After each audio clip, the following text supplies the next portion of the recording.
tout a commencé au XVIIe siècle. On voyait des nuages d'oiseaux, donc des vols de goélands, qui se perdaient autour des phares de la mer. Et donc on voyait qu'il y avait des mortalités. Il y a même eu des études, donc on les baguait, et on arrêtait justement ces phares, et on voyait qu'ils reprenaient leur migration. Il faut un peu se poser des questions, et bon, aujourd'hui je pense qu'on en est vraiment arrivé au maximum, et peut-être réfléchir à une manière donc, de faire autrement, et donc au moins cet événement-ci permet de se poser les bonnes questions, et j'espère pourra permettre d'être concret, comme l'a dit Georges, et de pouvoir diminuer certaines nuisances, certaines pollutions lumineuses. Donc tout à l'heure, quand on sera à la grotte, on a déjà fait 2-3 choses dans ce sens-là. On pourra peut-être vous expliquer un petit peu plus, dans de plus amples détails. Voilà, je vous remercie. Donc la première chose que j'aimerais bien un petit peu aborder, c'est le pourquoi. Donc on dit pourquoi pollution lumineuse? Alors d'après vous, pourquoi éclaire-t-on autant les centres-villes? Pourquoi éclaire-t-on autant les routes? Peut-être que quelqu'un a une hypothèse.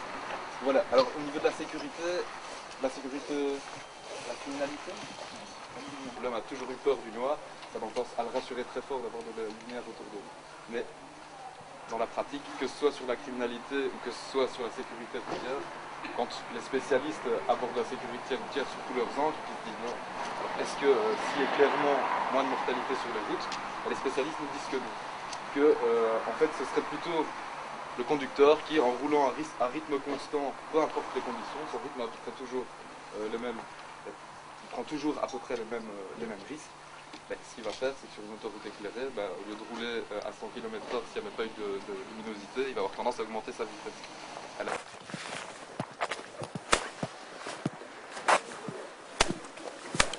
voilà, je pense qu'on peut faire une petite pause. Alors moi, une première chose que j'aimerais bien maintenant aborder ici avec vous, donc je vous parlais tout à l'heure de l'éclairement. Qu'est-ce que vous pensez du fait que ici, on se dit, allez, éteignons la moitié des lampadaires? Est-ce que vous pensez que ça va avoir réellement une conséquence, que ce soit sur la sécurité des personnes ou sur la sécurité routière? Est-ce que vous pensez réellement que ça aurait un impact? Je ne sais pas, je vous laisse la parole. Vous pensez qu'on va doubler le nombre d'accidents ou même le multiplier par 10% si on enlève ces luminaires-là? Voilà. Okay. Quelque chose qu'il faudrait éviter, moi ça m'a interpellé pas mal au niveau des chambres d'enfants. Donc les personnes qui laissent leur enfant avec une petite lampe qui va être présente toute la nuit et qui va émettre de la lumière vers l'enfant, c'est vraiment quelque chose qui n'est pas à conseiller. Alors si on regarde des études un peu plus poussées, les infirmières par exemple, les infirmières qui depuis 10 ans travaillent en milieu hospitalier la nuit, on va déjà voir chez ces personnes-là, au niveau du cancer du sein, à peu près 16% de cancer du sein en plus chez ces personnes-là.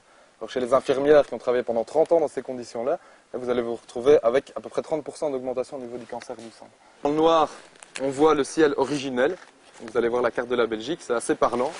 Et vous avez la possibilité de constater que la Voie lactée en Belgique, on ne la voit plus. La Voie lactée en Belgique, c'est terminé. Et au maximum, vous voyez par beau ciel une centaine d'étoiles.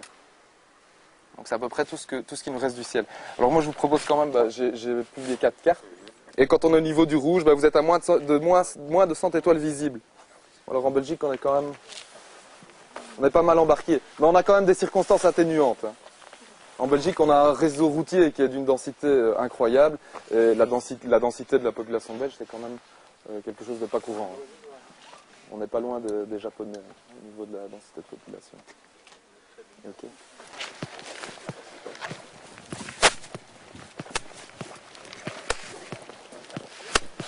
Ces bestioles, tous ces insectes que vous allez voir tourner autour des lampadaires, qu'est-ce qu'ils font?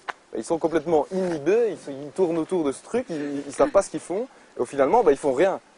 Donc au lieu de se nourrir, au lieu de se reproduire, ces bestioles-là, elles tournent en rond, perpétuellement.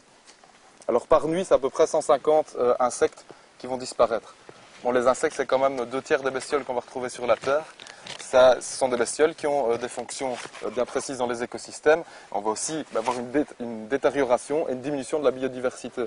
Voilà, donc nous, on vous propose de monter ici jusqu'à la grotte. Et si le cœur vous en dit, de nous suivre pour une petite visite. Ça va? Oui, ça va aller.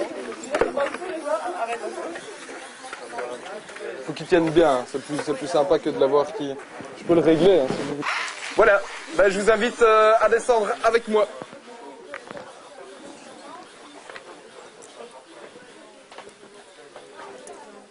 Alors, la nuit de l'obscurité sur Comblain TV. Aujourd'hui, on est avec Hélène et Alice. Vous êtes descendus dans la grotte. Alors, vos impressions? Mais au départ, ça pouvait être assez inquiétant, mais en fait, c'était assez calme et c'est ressourçant. Pas de bruit. Pas de bruit. Un peu court même. Ouais. Pas le temps de bien se rendre compte, je crois. La visite est un peu courte. Oui, voilà. Et au niveau de la luminosité, vous êtes comme descendu avec des torches. Ouais. Ça éclairait pas des masses, hein, mais ça en valait le coup. Ouais, voilà. Ça faisait l'ambiance, ça Je faisait le pense. charme. Alors, nous sommes avec Alain. Alain, bonsoir. Bonsoir. Bienvenue sur Comblain TV. La nuit de l'obscurité aujourd'hui. Comment avez-vous trouvé cette manifestation?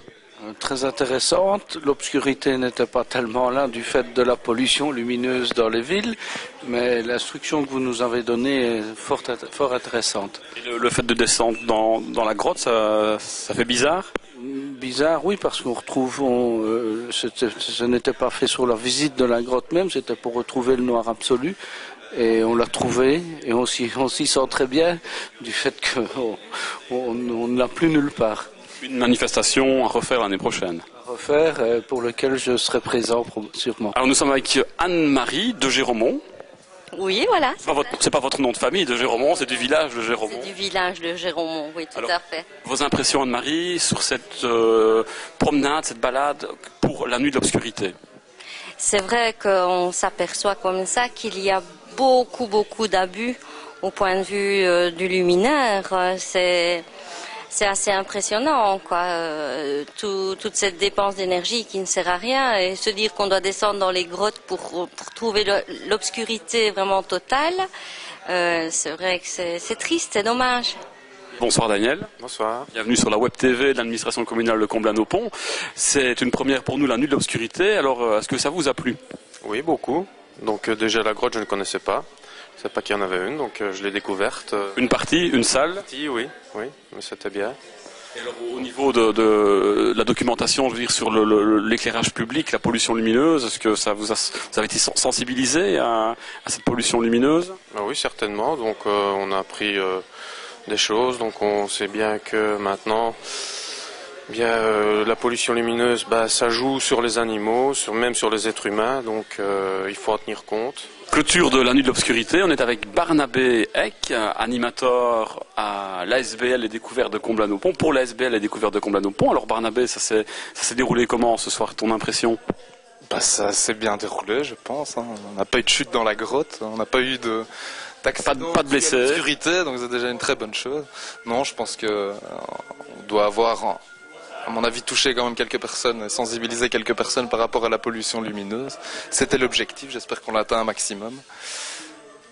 Et voilà. Une opération à refaire avec la SBL. Oui, à refaire et dans le noir, ce serait vraiment très bien. Donc ça, on verra ça pour l'année prochaine et les évolutions qu'on pourra apporter à l'éclairage Comblenois. Comblenois. Voilà, on verra ça l'année prochaine. On va faire une pierre deux coups, comme on a le directeur à côté. On va aller vers Julien Goyenne. Monsieur le directeur, mon cher Julien, quelle impression sur cette nuit d'obscurité? C'est une double première. Tout d'abord, une première nuit d'obscurité, mais je pense que c'est aussi la première fois qu'on fait une visite de la grotte dans le noir. Et les gens redemandent, ils auraient bien aimé de faire les 11 salles dans le noir, mais je crois que ça n'aurait pas été possible, donc il a fallu mettre à Ola. Mais peut-être que l'année prochaine, on pourra faire une salle en plus, qui sait. Peut-être une idée pour la SBL aussi, des visites nocturnes. On serait les premiers. Voilà, une première en Wallonie, peut-être. Oui, exactement. Merci Julien. À bientôt. Voilà, ça se clôture ici, Comblain TV. Rendez-vous donc sur www.comblaintv.be pour toute l'actualité de la commune, toutes les manifestations, tout le monde associatif, le monde culturel et la vie donc des Comblenois et des Comblenoises. Merci, à bientôt.